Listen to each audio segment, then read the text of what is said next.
정말 그런 나라 될 줄 믿습니다. 아멘.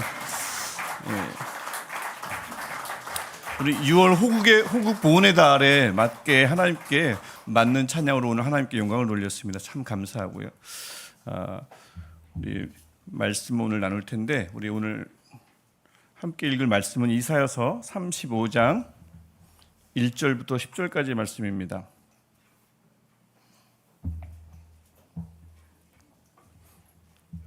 이 전체가 한 문단이기 때문에 1절부터 10절까지 같이 읽고 말씀은 7절까지의 내용만 너무 많기 때문에 미리 말씀드리는 겁니다. 왜 8, 9, 10절은 거의 안 다룹니다. 그래서 너무 길어서 일단은 하지만 한 문단이니까 우리 1절부터 10절까지 우리 한 목소리로 함께 읽고 그다음에 마지막 절은 같이 읽도록 하겠습니다. 우리 한 목소리, 이 구절은 우리 한 목소리로 함께 읽었으면 좋겠습니다. 이사야서 35장 1절부터 10절까지 우리 한 목소리로 함께 읽겠습니다. 시작.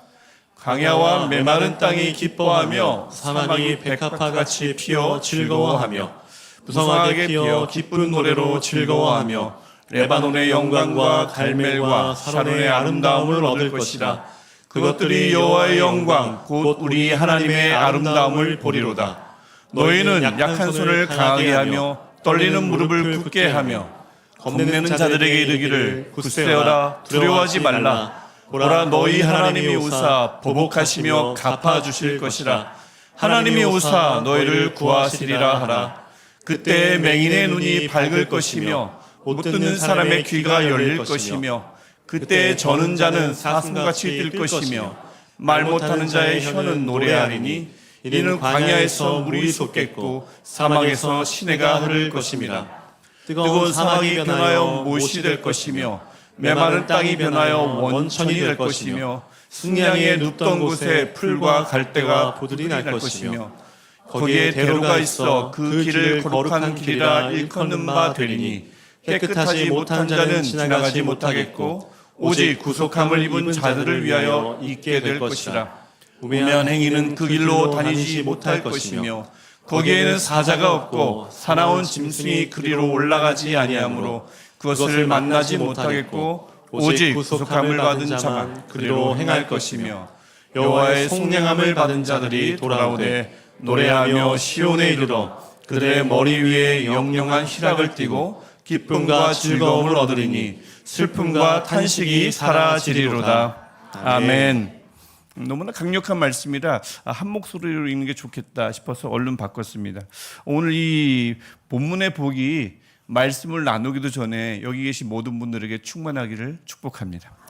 우리 지난주 나눴던 말씀 중에 이사야서 26장 3절 말씀에 주께서 심지가 견고한 자를 평강하고 평강하도록 샬롬의 샬롬 평강하고 평강하도록 지키시리니 이는 그가 주를 신뢰함이니이다. 우리 이 말씀을 같이 나눴습니다. 오늘도 우리 한 주간 절대 녹록치 않은 삶을 살아셨을 거고요. 또 여기저기 아프신 분들도 많았고요. 또 무더위에 또 지친 분들도 있고 여러 가지 이유로 삶이 그렇게 마냥 순조롭지 않은 그 삶을 사는 분들이 계시는데 또 일상의 단조로움 때문에 그것이 또 내게 그렇게 살아가는 느낌 또 재미가 조금은 반감될 수도 있고요. 여러 가지 절대 녹록치 않은 과정을 걸어온 한 주간 동안 걸어온 모든 분들에게 오늘 이 말씀에 응해서 삶은 내 의지대로 잘 진행되지 않을 때가 있고 내 목적대로 내가 꿈꾸는 대로 이루어지지 않을 때가 많지만 그럼에도 불구하고 하나님을 신뢰하며 그럼에도 불구하고 신뢰하는 하나님께 예배하기 위해서 이 자리에 모인 모든 분들에게 샬롬, 샬롬의 은혜가 넘치기를 축복합니다. 그렇게 될 줄 믿습니다.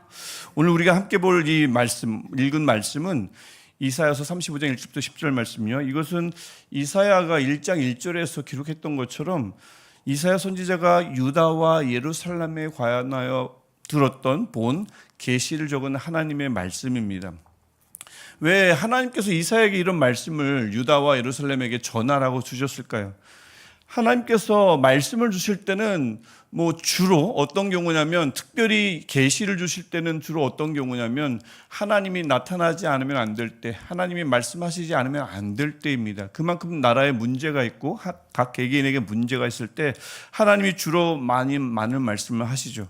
아무 문제 없었다면 굳이 예언서가 어쩌면 많이 쓰여지지 않았을 거고요. 그다음에 너무 타락했다면 하나님은 또 완전히 침묵하십니다. 그게 말라기부터 신약까지의 침묵 기간이죠. 신구약 중간기라고 하는 것. 하나님이 전혀 손댈 수 없는 상황에 있는 이들에 대해서는 하나님이 침묵하셨습니다. 500년 이상을 침묵하신 거죠. 근데 오늘은 이제 하나님께서 이 유다와 예루살렘, 즉 유다 땅에게 하나님이 하실 말씀이 꼭 있어서 이사야에게 계시를 하셨습니다. 우리가 아시다시피 이스라엘은 북이스라엘과 유다로 나눠져 있죠. 우리나라처럼 비슷합니다. 북한과 남한이 나뉘어 있듯 이스라엘 전체는 북이스라엘과 남유다로 나뉘어 있었고, 북이스라엘이 722년 주전 722년에 먼저 멸망을 했습니다. 아수르에게 멸망했습니다. 근데 안타깝게도 그 남유다가, 그러니까 우리로 치면 북한이 멸망했는데 남한이 그 북한을 보면서 왜 멸망했을까 배워야 하거든요.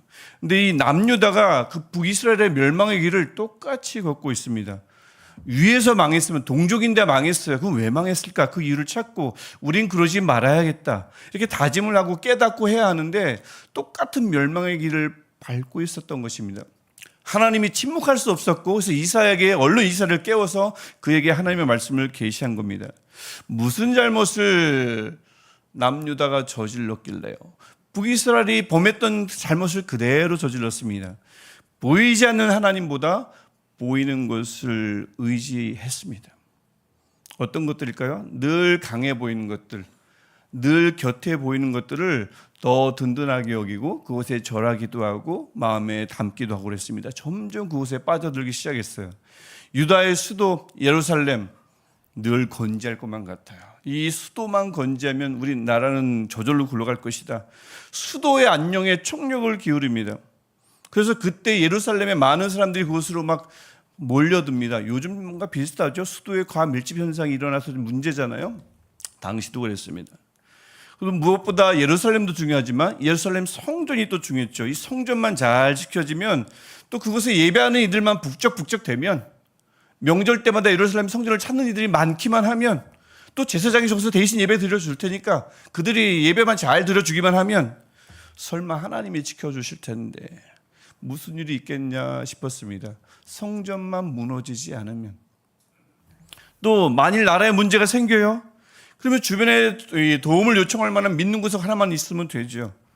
하나님 대신 그래서 그들이 했던 것이 뭐냐면, 당시 강대국 애굽, 지금의 이집트죠. 애굽과의 외교에 총력을 기울였고요. 애굽과의 외교에 총력을 기울이는 지도자들을 신봉했습니다. 그게 30장 전체 내용입니다. 철석같이 신봉했습니다. 그럼 하나님은요? 하나님은 보이지도 않는 하나님이니까, 하지만 어디에 계시겠죠? 하늘에 계시고 성전에서 예배할 때 그곳에 계시겠죠. 그곳에서 주구장창 무엇을 하실까요? 이스라엘 또 유다를 지원하고 뒷바라지해 주는 그런 하나님, 그렇게 여겼던 겁니다. 정말 그들이 믿었던 것은 수도, 성전, 그다음에 특별히 애굽, 이것을 믿었죠. 이에 이사야가 26장부터 30장에 걸쳐서 철석같이 그들이 믿었던 것, 유다 땅이 믿었던 것들이 하나같이 덧없는 거라고 경고하고 절대 의지하지 말라고 했습니다. 그리고는 33장 2절에서 이스라엘 자손을 건진 자가 누구인지, 강대국 애굽이 아니라는 것을 이사야서 33장 2절이 다시 한번 말씀합니다. 후반을 보시면, 주는 아침마다 우리의 팔이 되시며 환난 때에 우리의 구원이 되소서. 정말 우리를 건질 자는 하나님이시며 그분의 팔이 우리의 나라를 건질 것이다, 우리를 구원하실 것이다, 이렇게 말씀하지만 유다는 이미 다른 팔의 강력함을 강력히 신봉했습니다.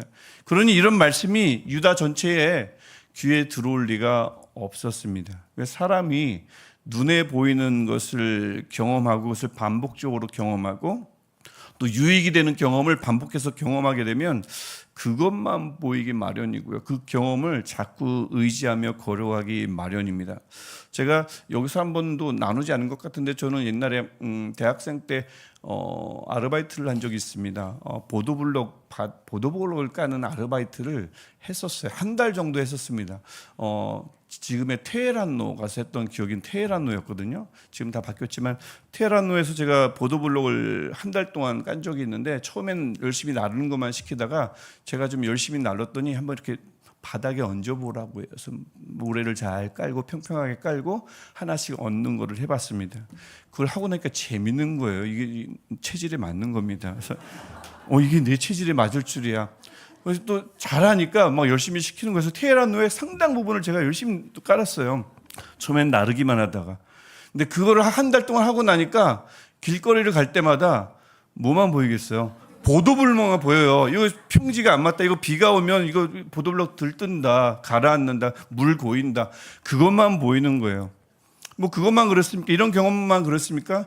어릴 적은 그렇게 돈을 잘 주셨어요. 동전을 그렇게 잘 주셨는데 한번 죽기만 해봐요. 그럴 때부터 시선이 늘 한번 주워보신 분은 아실 거예요. 또 나올 것 같아요. 제기 안에 들어가는 그냥 철판 동그란 것도 돈으로 막 보이고 막 그래요. 왠지 또 나올 것 같은 기대감이 좀처럼 사라지지 않았던 기억이 있습니다. 그 뭐라고 한번 줍기만 하면 또 나올 것 같은 그 느낌, 그게 굉장히 오래 갑니다. 유다 백성이요, 살아보니까 중요한 게 수도예요. 살아보니까 저 성전만 건재하면 되는 거예요. 살아보니까 기댈 만한 강국 하나만 붙들면 되는 거예요. 우리나라 같은 경우 지금 뭐 미국이 뭐 그런 경우도 해당되지만 경험상 이들만 건재하면 우리나라는 만세. 그래서 계속 의지했던 겁니다. 하나님은요, 여전히 보이지 않으니까 어딘가에서 우리를 응원하시겠지. 우리가 일 저지르면 우리를 밀어주시겠지. 결과는 어떻게 됐을까요? 주전 586년에 바벨론에게 보기 좋게 멸망당합니다. 그리고 모든 사회 인재들이 포로로 끌려갑니다. 나라가 빼앗기면 나라만 빼앗긴 겁니까? 그거 아니잖아요. 우리 선조들이 경험했잖아요. 웃음이 사라지겠죠? 빼앗기죠. 즐거움이요? 안정이요? 그런 게 어디 있습니까? 다 빼앗기죠. 평안한 마음이요? 살아갈 희망? 우리 아이가 꼭 이렇게 됐으면 좋겠다라는 희망? 어디 있겠어요? 유대인들의 그 신앙 다 사라졌겠죠. 신앙하는 기쁨, 하나님을 예배하는 기쁨 다 빼앗겼습니다. 그렇게 다 빼앗기고 완전히 고갈된 그들의 삶과 신앙의 처참한 상태를 오늘 본문인 35장 1절에서 여러 땅을 거론하면서 먼저 언급하는 겁니다. 광야가 나오고 메마른 땅이 나오고 사막이 나오죠. 이것이 이제 변할 것이라고 이야기하지만 변한다는 것은 현재 그들이 어떤 상태인 것을 먼저 전제하는 겁니다. 그들은 광야고요, 메마른 땅이고 사막입니다. 땅으로 나라의 형편을 알리고 있는 거죠. 왜 우리나라도 있지 않습니까? 이상화 시인이 우리 일제강점기 시절에 우리나라 땅을 빼앗긴 들이라고 표현했습니다. 빼앗긴 들의 봄은 오는가. 광야, 메마른 땅, 사막, 이 모두가 모든 것을 빼앗겨버린 유다 땅, 회복 가능성이 제로인 유다 땅, 그들의 삶과 신앙의 피폐함을 단번에 보여주는 표현인 것입니다. 황량하다. 황량 그 자체라는 거죠. 그래서 도무지 답이 나오지 않는 그들의 상황을 누가 보셨겠습니까? 하나님이 보셨죠. 하나님의 마음이 어떠셨을까요? 하나님이 정성 들여 세우신 나라고 지금까지 이끌어온 나라인데 이 땅이 그토록 황량해지고 무기력해졌으니 하나님의 마음이 얼마나 상하셨을까요? 저희 아버지 이제 돌아가셨는데 산소가 우리 아버지 고향인 횡성에 있습니다. 그곳에 다녀올 때마다 이제 3월마다 1년에 2번씩 다녀오는데 다녀올 때마다 속상한 게 있습니다. 산소에 이제 잔디를 심었는데 이게 자꾸 죽어요. 갈 때마다 조금씩 사라집니다. 자꾸 맨 땅이 드러나요. 때를 새로 입히고 좋은 비료를 줘도 소용이 없어요. 그래서 알고 봤더니 그 땅, 그 산 전체가 선산 전체가 잔디가 자랄 수 없는 토양인 거예요. 그래서 거기에 있는 모든 산소는 다 잔디가 마릅니다. 땅이 자꾸 다 드러나고 그래요. 아버지가 그곳에 계신 것도 아니고 세상에 다녀가셨다는 흔적에 불과한 그 자그마한 땅인데 그게 망가져가는 걸 보면 다녀올 때마다 그렇게 마음이 별로 안 좋아요. 이게 똑같은 거 아니겠습니까? 유다 땅 전체가 망가졌어요. 조그만 땅도 아니라 유다 땅 전체가 마비가 된 걸 하나님께서 보셨으니 얼마나 마음이 아프셨을까요? 마음이 상하셨을까요? 여기에 대한 계획이 1절과 2절 말씀입니다. 우리 1절, 2절 말씀을 우리 한 목소리로 함께 읽어보겠습니다. 광야와 메마른 땅이 기뻐하며 사막이 백합화같이 피어 즐거워하며 무성하게 피어 기쁜 노래로 즐거워하며 레바논의 영광과 갈멜과 사론의 아름다움을 얻을 것이라. 그것들이 여호와의 영광 곧 우리 하나님의 아름다움을 보리로다. 아멘. 하나님의 계획입니다. 유다의 삶과 신앙을 회복시키겠다는 계획이에요. 언제 우수받는지도 모를 기억조차 안 나는 그 말라버린 기쁨과 즐거움을 회복시키고 부른 지 오래됐던 찬양을 다시 부르게 해주겠다는 얘기입니다. 레바논, 갈멜, 샤론, 당시 비옥한 땅입니다. 그 비옥한 땅처럼 회복되고 결국 하나님의 영광을, 하나님을 볼 것이라고 하나님께서 약속하고 계시는 것입니다. 이 약속이 6절과 7절에서 그 똑같이 광야, 사막, 메마른 땅이 언급되면서 이것들이 시내로 바뀌고 못으로 바뀌고 원천이 될 거라고, 이 계획을 하나님께서 말씀하시고 계획은 반드시 이루어지니까 하나님이 약속을 그들에게 주십니다. 그리고 그때가 언제인가, 이것이 어떻게 일어나는가를 하나님께서 말씀하시는 것이 4절입니다. 4절 보시면 두 번 반복되는 구절이 있습니다. 너희 하나님이 오사. 그냥 되는 게 아니라 하나님이 오셔서, 하나님이 오시면 이 모든 일이 일어날 것이라고 때와 방법까지도 알려주십니다. 언제 오실지 모르지만 그분이 오시면 이 일들은 일어날 거라고요. 다시 찬양할 수 있을 거라고요. 예배하는 기쁨이 회복될 것이라고요. 이 약속을 하십니다. 그분이 오셔서 모든 원수를 갚아주시고 우리를 구원하실 것이다, 그들을 구원할 것이라고 말씀합니다. 그러니까 가만히 이 말씀을 보면 현재 어떤 땅이냐, 사막이다, 메마른 땅이다, 광야다, 어떤 땅이냐는 전혀 중요하지 않다는 말씀입니다. 지금 나라의 형편이 어떻든 땅이 어떻든 상관이 없다는 말씀이에요. 내가 지금 뭔가를 보거나 듣지 못하거나 상관없단 말입니다. 회복 가능성과 무관하다는 약속입니다. 그분만 오시면 그것이 어디든 아무리 척박해도 회복 가능성이 없어도 제로로라도 변화는 일어난다고 하나님께서 약속하고 계십니다. 어떠한 땅이냐가 중요한 게 아니라, 현재 처지가 어떠하냐가 중요한 게 아니라 하나님이 오셨는가, 오신 하나님이 우리와 함께 하시는가가 중요하다는 말씀입니다.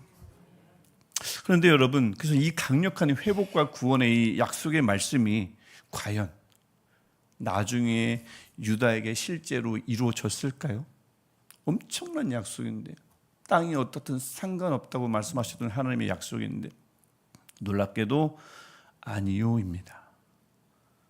정치적 독립도 영적 부흥도 이상하게 없었습니다. 유다는 계속해서 바벨론에서 돌아왔는데 헬라에게, 애굽에게, 시리아에게, 결국에는 로마에게 지배를 당하고 결국 로마에 의해서 완전히 멸망당합니다. 완전히 무너졌어요. 돌 위에 돌도 남지 않도록 예루살렘 성전, 그토록 믿고 의지했던 성전이 그렇게 무너집니다. 그토록 찬란하게 예언됐던 회복이 그냥 잠깐 스쳐 지나간 거예요. 바벨론에서 돌아왔으니까. 왜일까요? 대체 무엇이 문제였을까요? 그들의 회복의 약속은 받았지만 언약 백성입니다. 약속을 받았으니까 그 약속을 믿고 반드시 해야 할 일이 있었는데 그것을 하지 않았습니다. 하긴 했습니다. 하지만 멈췄습니다. 그것이 이사야 35장 3절과 4절에 나오는 명령입니다. 3절 4절 말씀에 너희는 약한 손을 강하게 하며 떨리는 무릎을 굳게 하며 겁내는 자들에게 이르기를 굳세어라 두려워하지 말라 하라. 하나님의 명령입니다. 이 말씀은 위로의 말씀이 아닙니다, 여러분. 명령입니다. 회복 약속은 이미 주어졌으니 그것을 믿고 손이 약할 때, 강하게 될 때까지, 그런 마음이 들 때까지 그냥 놔두지 말고 약할수록 더 강하게 붙들라는 명령입니다. 무릎이 떨린다고 그냥 주저앉아 있지 말고 떨릴수록 더 굳게 일어서라는 하나님의 명령입니다. 두려움에 사로잡힌 이들에게 누군가 와서 힘내라 말해주기를 기다리지 말고 그냥 내가 누군가에게 선포하라는 것입니다. 굳세어라, 두려워하지 말라. 유다가 처음부터 이걸 놓친 건 아니에요. 지친 무릎을 이끌고 바벨론으로 왔습니다. 돌아왔지 않습니까? 하지만 돌아온 이들은 극히 일부분입니다. 무릎을 세우지 않았어요. 그 경험 없는 손, 약한 손을 들어서 무너진 성전을 다시 세웠습니다. 하지만 거기까지입니다. 멈췄습니다. 손이 약하다고, 무릎이 떨린다고, 현실의 벽이 겁난다고, 두렵다고 멈췄습니다. 주어진 약속은 점점 희미해지고요, 기도하는 손을 멈추고요, 말씀을 뒤적이는 손을 멈추고요, 예배와 섬김의 자리로 가던 발걸음을 멈췄습니다. 주변에 급부상하던 강대국의 벽, 현실의 벽에 겁먹고 두려움에 빠졌습니다. 회복은 주님이 오시면 하신다고 하셨으니까, 주님이 함께 하시니까 주시겠지 하고 아주 엎드러져 있으면서 감동 주시면 그때 움직여야지 하면 어느 날 주어지는 선물이 아닌데, 그들은 그렇게 여겼습니다. 약속은 이미 주어졌거든요. 하나님은 찾아오실 것이다, 하나님이 갚아주실 것이다, 하나님이 건져주실 것이다. 아무에게라는 약속이 아닙니다. 하나님이 백성에게 하시는 약속입니다. 하나님이 약속하시면 지키거든요. 그 약속을 받은 자들이 그래서 해야 할 일이 있었던 거예요. 해야 할 일이 반드시 있었습니다. 그 약속을 믿고, 아무에게나 주는 약속이 아니라 우리에게 주는 약속을 믿고, 주저앉은 내용을 내가 단호하게 이렇게 세우라는 명령을 주셨는데 그 명령만큼은 지키지 않고 멈췄던 겁니다. 이 똑같은 말씀을 히브리서 12장 12절도 똑같은 상황 속에서 심기어하는 그리스도인들에게 히브리서 12장 12절이 명령합니다. 그러므로 피곤한 손과 연약한 무릎을 일으켜 세우고. 하나님이 세우실 것이다가 아닙니다. 그리스도인들에게 명령하는 것입니다. 피곤한 손과 연약한 무릎을 일으켜 세우라고 하는 것입니다. 그때 오늘 우리 이사야 오늘 본문의 5, 6절 말씀처럼, 우리가 함께 읽었던 말씀처럼 강력한 하나님의 회복 약속에 따라 멈추지 않으면, 손을 들면, 연약한 무릎을 일으켜 세우면, 겁내지 않으면, 두려워하지 않으면 결국에는 5, 6절에 약속하는 것처럼 다시 보고 다시 듣고 걷고 말하며 노래할 거라고 말씀하는 것입니다. 인생의 방향을 잃은 자가 빛을 다시 보고, 웃음을 잃은 자가 다시 웃음을 되찾고 찬양하며, 삶의 동력이 끊긴 자가 다시 일어날 것이라고 오늘 말씀은 우리에게 약속하고 있습니다. 지금 우리가 있는 곳은 어떤 곳입니까? 지금 여러분이 처한 상황은 어떤 상황입니까? 형편은 어떻습니까? 아까도 제가 말씀드렸던 것처럼 하나님이 오시면 우리의 형편이 어떠한가, 우리는 어떤 종류의 땅에 살고 있는가, 이것은 크게 문제될 게 없습니다. 하나님이 오시는가, 함께 하시는가, 이게 가장 중요합니다. 이것 없이 하나님이 없는데도 성공을 이루고, 이거 독입니다. 기적처럼 보이지만 결국 우리 영혼을 메마르게 할 겁니다. 이런 기적 아닌 기적을 맛보면 안 되는 것입니다. 오히려 광야일지라도, 오히려 사막일지라도 그곳에 하나님이 계신다면 그 땅은 결국 복된 땅이 될 것입니다. 이를 위해서 하나님은 오신다고 약속하고 계시거든요. 누구에게요? 뜻을 알지 못해서 헤매는 자에게, 딛고 설 힘조차 없어 주저앉은 자에게, 과거의 상처와 현재의 욕망과 미래의 불안으로 뒤엉킨 인생들에게 그 마음에 오신다고 말씀합니다. 길이 보이지 않아 막막한 길 걷고 있는 이들에게 오신다고 말씀하셔요. 하지만 여러분, 하나님이 회복의 약속을 하셨지만, 찾아오신다고 하시지만 그 은혜 앞에 우리가 아무 반응도 없다면 회복은 유다처럼 결국 일부분만, 그리고 잠시만 스치고 지나갈지도 모릅니다. 그래서 하나님은 오늘도 우리에게 명령하시는 거예요. 너희는 약한 손을 강하게 하며, 떨리는 무릎을 굳게 하며, 겁내는 자들에게 이르기를, 그게 자신이든 옆 사람이든 이르기를, 굳세어라, 두려워하지 말라 하라. 하나님, 그래서 우리가 오늘도 기도의 손을 멈추지 말고 중단한 말씀을 가까이 하고 주저하던 예배와 섬김과 교제의 자리에, 그 자리를 향해서 발걸음을 옮기라고 명령하십니다. 나 자신에게, 누군가에게, 현실의 벽 앞에 주저앉은 자들에게, 그들을 향해서, 나 자신을 향해서 굳세어라, 두려워하지 말라 라고 선포하라고 명령하고 계십니다. 명령하신다는 것은 우리가 할 수 있으냐 하라는 것입니다. 할 수 없으면 돕지요. 할 수 있는 것을 하라고 하시는 것입니다. 우리가 할 수 있다는 뜻입니다. 이 명령에 순종할 때 오늘 말씀에 약속하듯 광야 같은 내 삶에 꽃이 피고 사막과 같은 내 마음에 샘이 흐르고 메마른 땅은 찬송으로 뒤덮일 줄 믿습니다. 여러분, 믿음이란 것은 감동이 있어야 움직이는 그런 감정적인 행동이 움직임이 아닙니다. 믿음이라는 것은 하나님의 약속을 굳게 붙잡고 그 약속을 근거로 내 영혼을 내가 단호히 일으켜 세우는 움직임입니다. 그런 반응입니다. 하나님이 오셔서 갚아주실 것이다. 하나님이 오셔서 나를 건져주실 것이다. 이 약속을 믿는 믿음을 가지고 이 믿음을 누구에게도 빼앗기지 않고 수시로 우리를 엄습하죠. 연약함과 겁과 두려움, 이 모든 것들을 믿음을 빼앗기지 않고 잘 간직하신 채 이 모든 것들을 신앙의 선포로 이겨내시는 저와 여러분 되시기를 주님의 이름으로 축복합니다. 너희는 약한 손을 강하게 하라. 우리 같이 이 마음 가지고 우리 할렐루야로 하나님께 우리 기도하겠습니다. 같이 기도하겠습니다. 하나님, 할렐루야. 하나님을 찬양합니다. 하나님,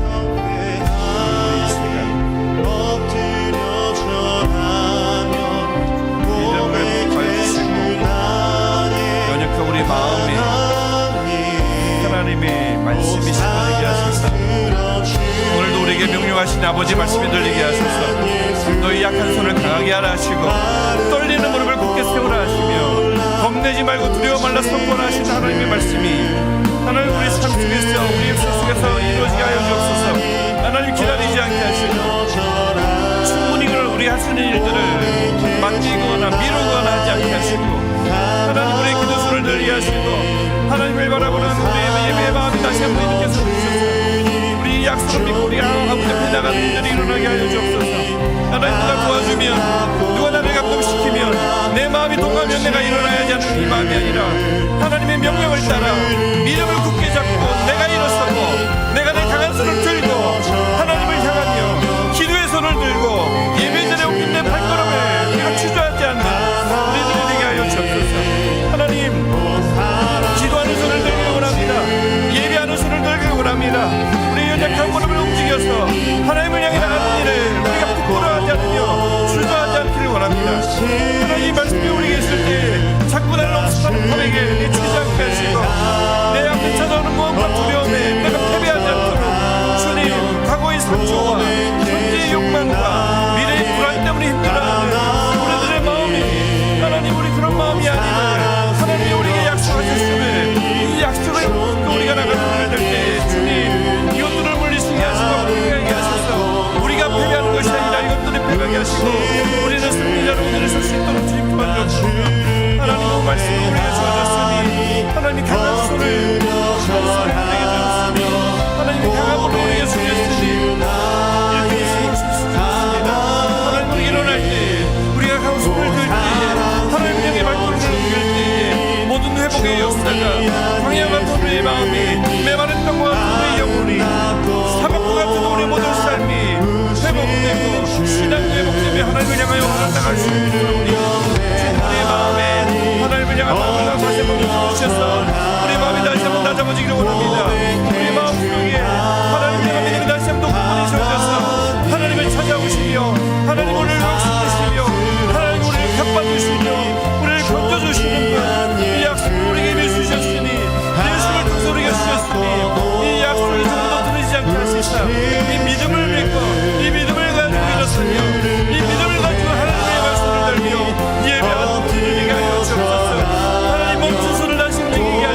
사랑하는 우리도 유다처럼 자녀 삼으시고 백성 삼으신 하나님 감사합니다. 유다의 하나님이 우리의 하나님인 줄 믿습니다. 그들에게 하신 약속이 우리에게도 그대로 주어진 줄 믿습니다. 내가 오사 하나님이 오사 건져주시며 회복시키시며 갚아주실 것이라는 약속이 우리에게도 주어진 약속인 줄 믿습니다. 이 약속을 믿는 믿음이 조금 더 흐트러지지 않게 하옵소서.